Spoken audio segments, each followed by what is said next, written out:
आपल्या पुण्याला पुन्हा एकदा जगाच्या पाठीवर एक नवी ओळख देणारी ग्लोबल सायकलिंग स्पर्धा आता येतेय आपल्या गावात. घर बसल्या सारं जग अनुभवणार आहे या स्पर्धेचा थरार. आणि म्हणूनच आपलं पुणे, आपलं गाव या निमित्तानं दिसणार आहे जगभरात.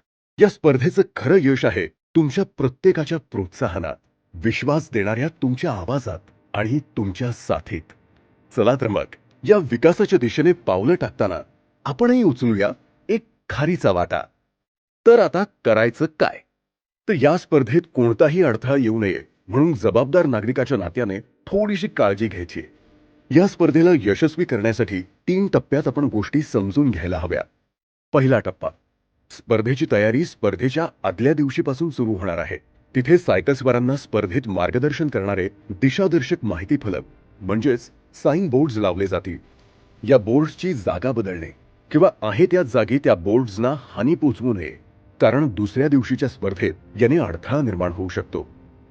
दुसरा टप्पा, आता स्पर्धेच्या दिवशी सकाळपासून घ्यायची काळजी. स्पर्धा सुरू होण्याच्या पूर्वी एक महत्वाची गोष्ट लक्षात घेणं गरजेचं आहे आणि ती म्हणजे स्पर्धा सुरू होताच साधारणतः 3 किलोमीटर पर्यंतचा पल्ला हा स्पर्धेचा भाग आहे, ज्यात पोलिसांच्या गाड्या, आपत्कालीन गाड्या, मार्गांची तपासणी करणाऱ्या गाड्या असा मोठा ताफा, त्यानंतर आपले स्पर्धक सायकलिस्ट आणि पुन्हा एकदा मागे गाड्यांचा मोठा ताफा असणार आहे. तेव्हा या काळात इतर वाहतुकीसाठी रस्ता पूर्णपणे बंद आहे. ज्यावेळी पाहणीसाठी पहिल्यांदा पोलिसांच्या व तज्ज्ञांच्या गाड्यांचा ताफा येईल, हीच स्पर्धा सुरू झाल्याची पहिली खूण आणि सूचना असेल. त्यामुळे या वेळेपासून पुढील काही गोष्टींची खबरदारी घ्यावी. या दरम्यान आपली जनावरे रस्त्यावर येणार नाहीत याची खबरदारी घ्या. वाहतूक पोलीस आणि स्वयंसेवकांना सहकार्य करा. तुमच्या घरासमोर किंवा दुकानासमोर वाळू, खडी किंवा पाणी सांडणार नाही याची काळजी घ्या. कपडे किंवा वाहने धुवू नका. कचरा किंवा पालापाचोळा जाळू नका. घरासमोर रांगोळी किंवा सजावट करू नका, कारण स्पर्धेत यामुळे अडथळा येऊ शकतो. सायकल स्वारांच्या पुढची लीड कार गेल्यावर जोपर्यंत शेवटची स्वीप व्हेकल जात नाही तोपर्यंत रस्ता ओलांडू नका. सायकलचा वेग हा ताशी 50 किलोमीटर इतका असतो आणि हे स्पर्धक अत्यंत ध्येयाने स्पर्धेच्या अंतिम दिशेने सायकल पळवत असतात.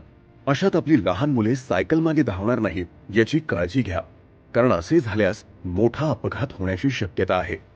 आता शेवटचा टप्पा म्हणजे स्पर्धा संपल्यानंतर स्पर्धेच्या मार्गात असणाऱ्या साइन बोर्ड्स म्हणजेच माहिती फलकांना कृपया हात लावू नये.